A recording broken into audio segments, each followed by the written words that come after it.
Dito na ang yan.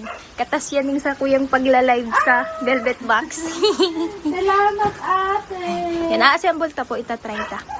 Yan, happy na naman yarn siya. Happy na naman ang ina. May kantaan. Yan, pwede din po yan pang ano ni mama kasi po. Nag-request po siya niyan para pang ano niya, pang negosyo din po. Kasi dito po sa amin is usually nagpapa-arkila po niyan pag may mga ano po, may mga okasyon. Yan. Pwede niya din po yan parkilahan. Si Amber. Tapos nagbakal din po ako ng ano. Nagbakal din po ako ng pintura. Yan. Dito po yung mga pintura na gagamitin. Papapinturahan din po itong bahay. Halos same na kulay lang din po yan, mama. Yan. Tapos sa grills lang po sa luwas. Sa grills lang sa luwas yung mga naiiba.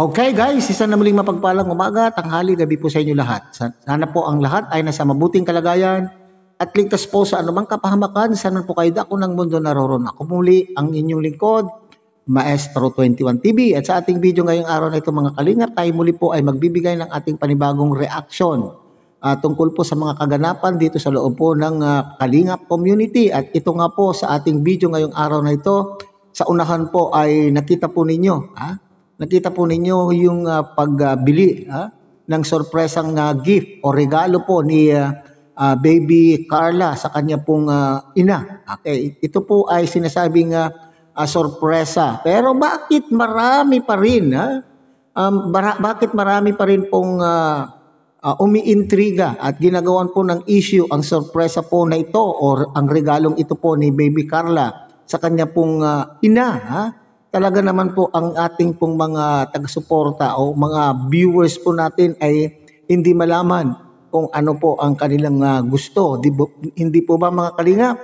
Para sa isang anak po, para sa isang anak ay masaya na pong maski papaano ay makapagbigay ng maski mumunting regalo sa kanila pong mga magulang. Okay? So ito nga pong regalo na ito mga kalingap ay nagmula po sa pinagpaguran po, pinagpuyatan po ni Baby Carla at ito'y sinasabi po niyang galing po sa kanya pong pag-live selling ng commission po niya siguro dito commission po niya na nakuha sa pag-live selling ng Velvet Box mga kalingap. Okay? So yan po yung ating bibigyan pansin sa ating reaksyon ngayong araw na ito mga kalingap. Pero bago po yan, tayo muna po ay magbibigay po guys sa ama at founder po ng Kalingap, Kuya Bal Santos Matubang. At tangkilikin po natin na vlog Kalingap Rob.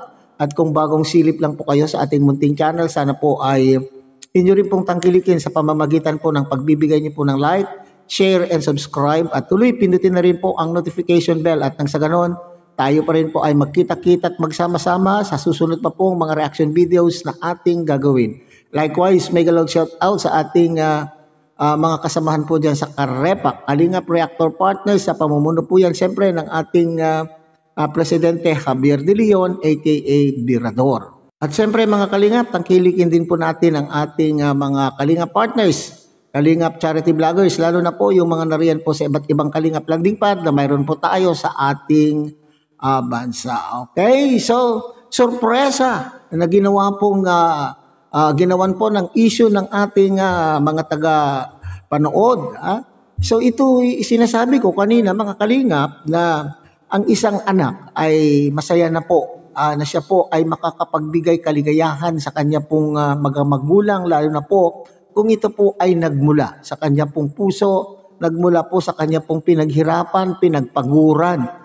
Pero bakit hindi pa rin po natutuwa ang ating pong mga taga-subaybay at ang ating mga viewers? Ako'y natutuwa mga kalingap. Ako'y natutuwa at bilib na bilib kay Baby Carla sapagkat po siya po ay nakapag-isip. Yung kanya pong pinaglaanan po niya yung kanya pong regalo, yung kanya pong sorpresa sa kanyang magulang na siya po ay na mula po doon sa kanyang pinagpaguran. Okay? So, hindi natin pwedeng i-question. Ha? Hindi pwede natin i-question ang, kung bakit yun po ang kanyang niregalo, mga kalingap. So, ibig sabihin po dito ay itong si Baby Carla, itong anak na ito ay siyang nakakaalam kung ano yung ikaliligaya ng kanya pong nanay. Hindi po ba, mga kalingap?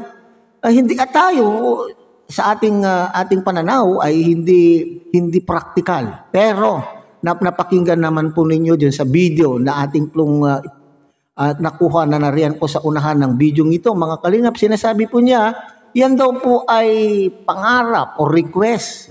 Request po ng kanyang ina na magkaroon sila ng video kay anong tawag po dyan? Video kay player bang tawag po dyan, mga kalingap?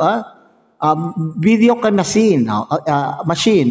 So, ibig sabihin, hindi lamang po sa kanila pong pansariling kaligayahan, hindi lamang po sa pansarili nilang luho, kundi sinasabi po dyan ni Baby Carla na pwede po nila itong gamitin na pangnegosyo, dagdag pangkabuhayan sa parte o sa parte po ng kanya pong magulang. Maaaring ito ay pwede nilang iparenta.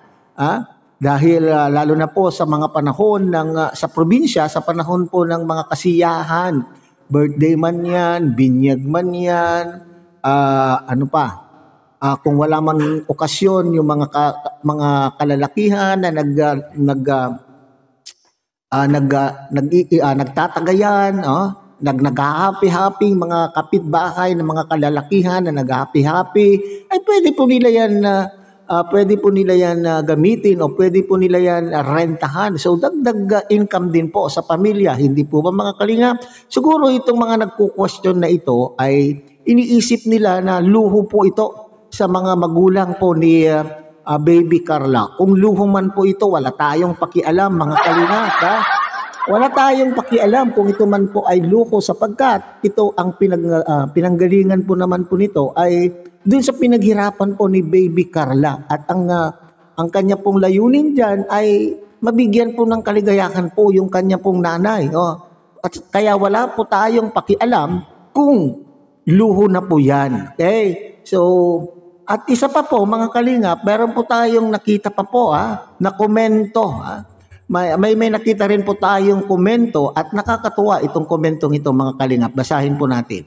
Sabi po ni Victoria Reboyon.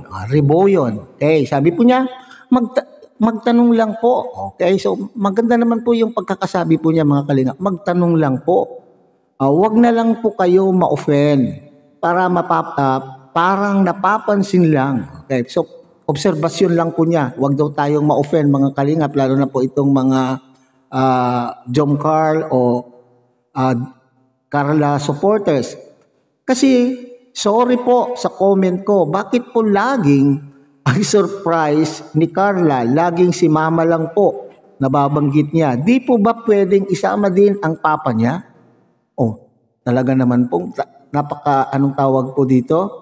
Keen observer. Keen observer po itong ating isa sa mga viewers. Sabi ko nga, wag natin pong bibigyan po ng negatibong pagpapakahulugan, Kasi maganda naman po yung pagkakasabi po niya, magtatanong lang daw po. Bakit ang parating nababanggit, mga kalingap, ay yung ina daw?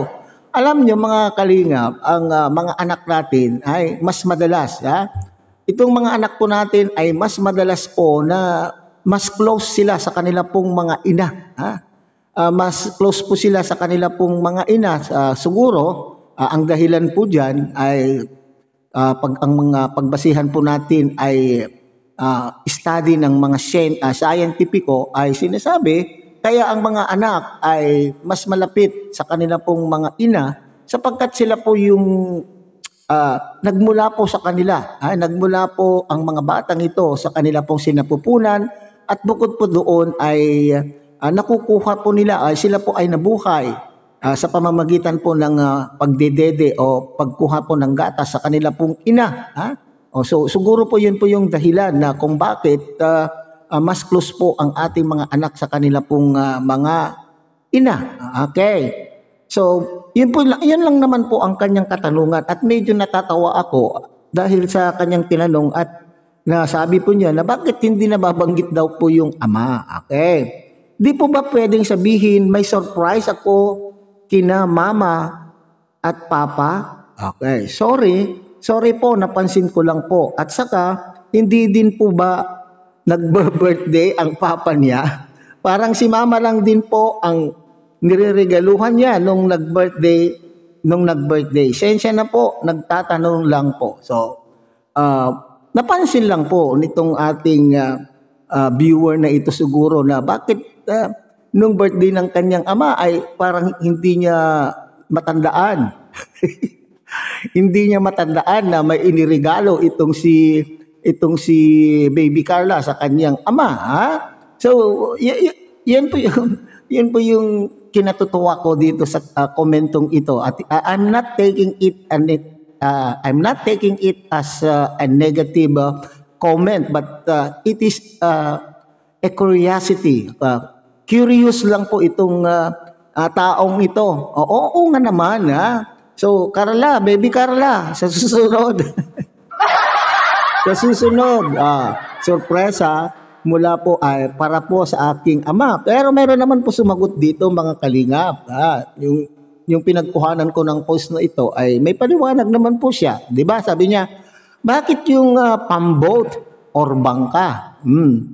Kay Nanay Cynthia rin ba? Ha? Kaloka ka, di ka kasi nakasubaybay or naghanap ka lang ng issue para mapansin ka. Sarap kuyumusin mukha mo, Victoria Reboyon. Think million times bago ka mag-ask, okay? Oo nga naman, mga kalingap.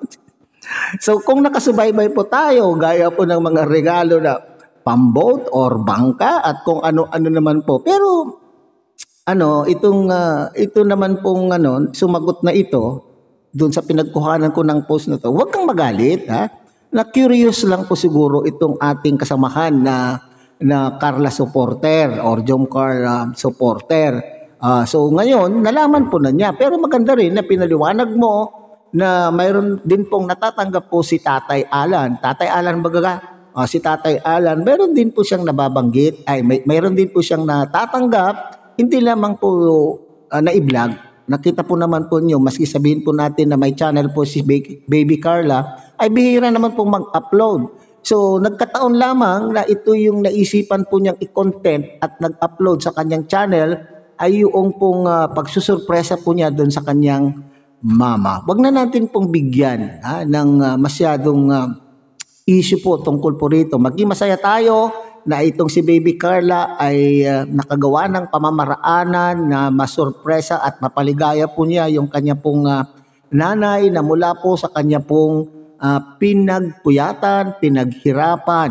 Okay? So doon pa lang ay tayo po ay masaya at malaman po natin na itong si Baby Carla is a family-oriented lady. Okay? So hanggang dyan na lang muna tayo mga kalingap. Ulit ang kilikan po natin Kuya Bal Santos Matubang, Ate Edna Vlog, Kalingap Rab.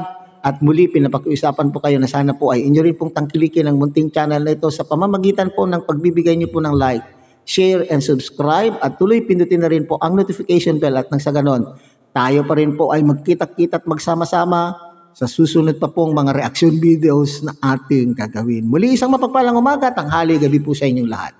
Mabuhay po kayo at God bless everyone.